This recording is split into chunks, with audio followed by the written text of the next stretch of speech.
Magandang hapon mga kaloto ngayong September 22, 2024 at ito po ang mga resulta na lumabas ng ating 2 PM draws ng 2D Lotto at 3D Lotto. 2D Lotto 2 PM draw result ngayong hapon ng September 22, 2024 at ito po ang mga sumusunod na lumabas.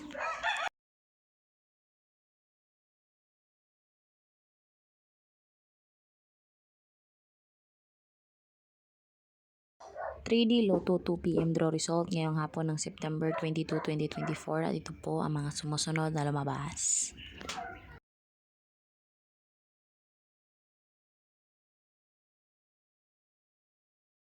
Congratulations sa lahat ng ating lucky winners and thank you for watching. I love you all.